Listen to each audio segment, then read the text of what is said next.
I'm man enough to be me. That's outstanding. I'm not here to kiss the ring. I can say anything I want. That was my wish for Santa Claus. If Belichick's playing quarterback, we're coming after him. Let's go to eat a damn snack.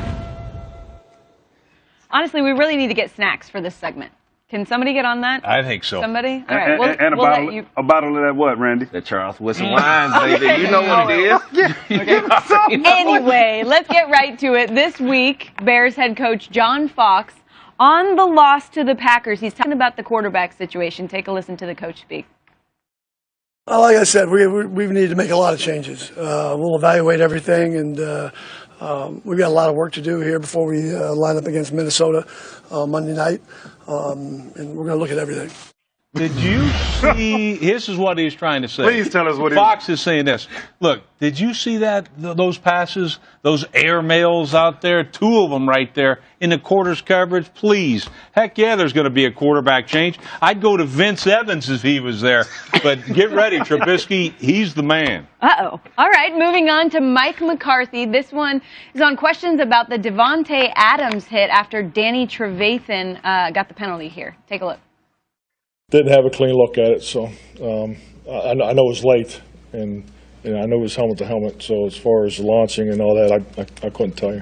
All right, here's what he wants to say. He's like, listen, I'm going to tell you, heck yeah, it was a helmet-to-helmet contact, and if this was 20 years earlier, I would have kicked your ass myself, Trevathan. So get out of here, and that's the way it is.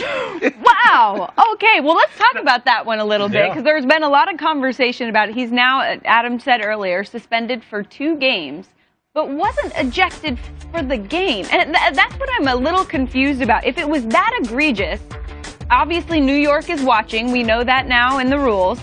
Why was he not ejected from this game?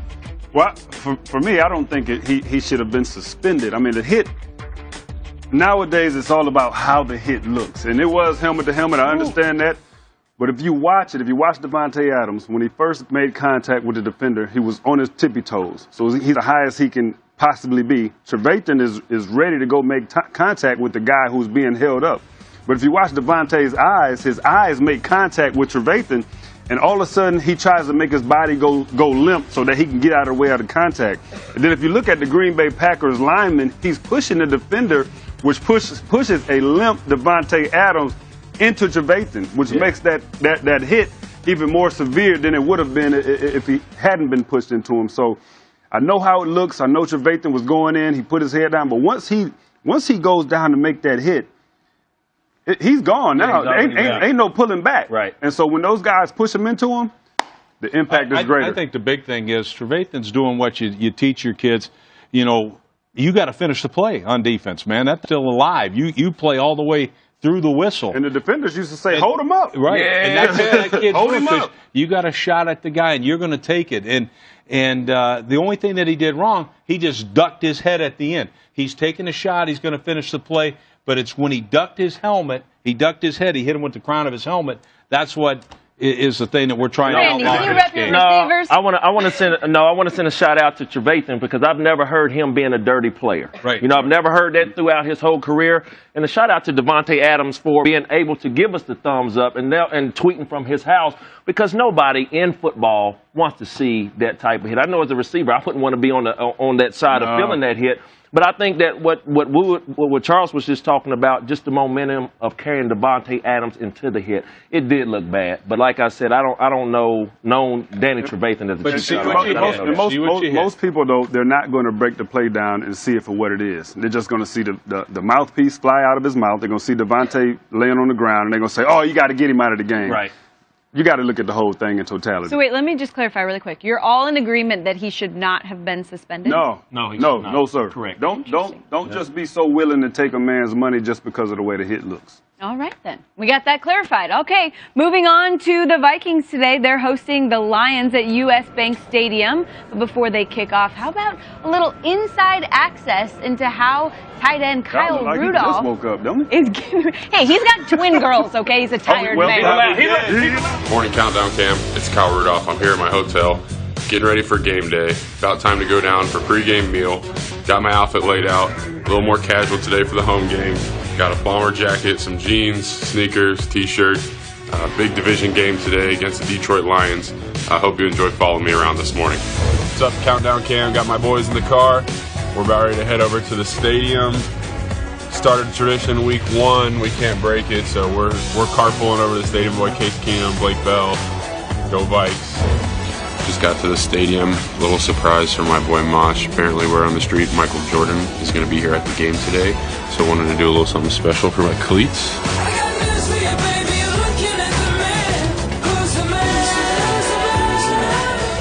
I think they turned out all right.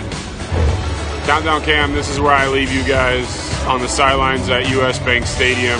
About to go out and get ready, get warmed up for the game today. But thanks again for having me. I always appreciate it, and I always enjoy being on with you guys.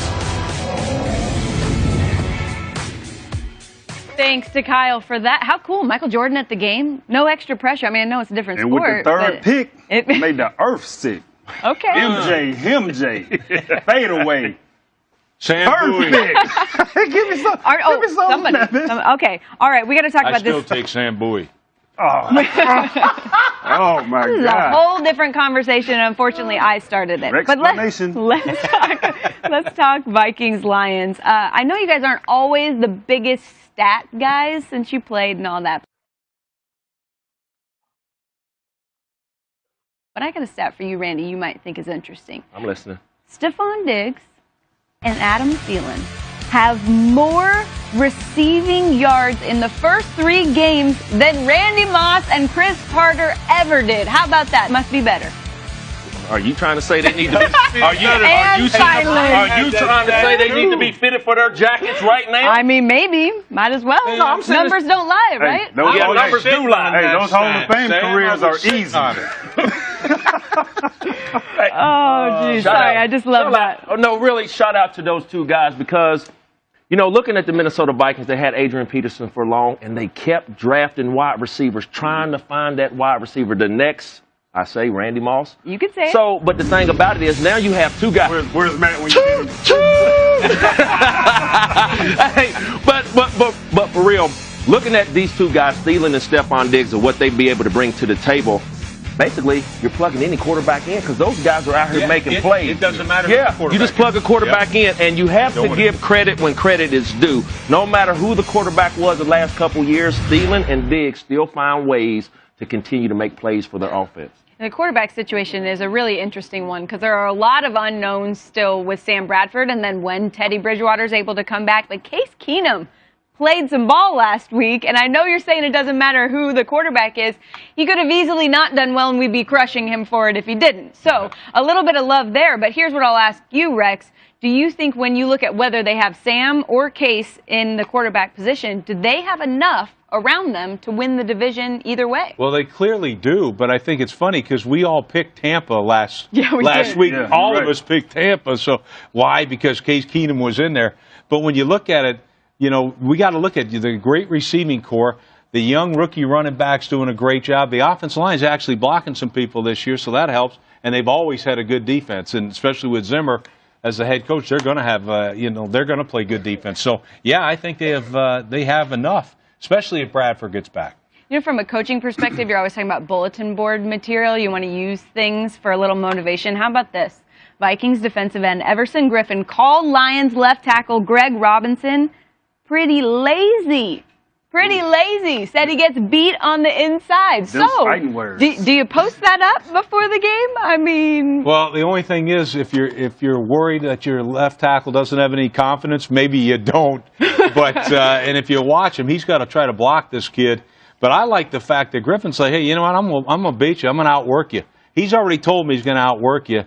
And we'll see. We'll see what this, Robinson's, what he's made of and all that type of stuff. Well, he's got his work cut out because yes, Everson Griffin, he's not lazy. That's for sure. Everson Griffin is very underrated at his position. Just because he's short, he packs a whole lot of a punch and brings a lot to the table every Sunday. And he reminds me of you guys. He's not afraid to say what he thinks. That's a bet. How about that? All right, we're going to have a whole lot more coming up on Sunday NFL Countdown. What's going on over there? Oh, the music is a nice touch. This is like Men's Warehouse? What's going on? right now. Schefter looks like he's That is straight not gangster. sponsored, I promise. Looking good. Oh, come on. Have some hands, Adam. I do. Sunday. Good look, Matt. Good match, Matt. You like the blue, Charles? Yeah, This yeah. one looks good. This one Stay looks with good. This it. one looks good. Right here. The other one. Good choice. Yeah, that one right there. Try it on. That, Nah. That one's good. Nah. I'm going with Charles. Bring the blue out. Bring them. The American League wild card. On the loss to the Packers, he's talking about the quarterback situation. Take a listen to the coach speak. Like I said, we need to make a lot of changes. We'll evaluate everything, and we've got a lot of work to do here before we line up against Minnesota Monday night, and we're going to look at everything. Did you see? This is what he's trying to say. Please tell us what he. Fox is saying this. Look, did you see that? Those passes, those air mails out there, two of them right there in the quarters coverage. Please, heck yeah, there's going to be a quarterback change. I'd go to Vince Evans if he was there. But get ready, Trubisky. He's the man. Uh-oh. All right, moving on to Mike McCarthy. This one is on questions about Playing quarterback, we're coming after. Let's go to eat a damn snack. Honestly, we really need to get snacks for this segment. Can somebody get on that? I think so. Somebody? All right, And we'll let a you. bottle of that what, Randy? That Charles Wilson wine, baby. You know what it is. Anyway, let's get right to it. This week, Bears head coach John Fox on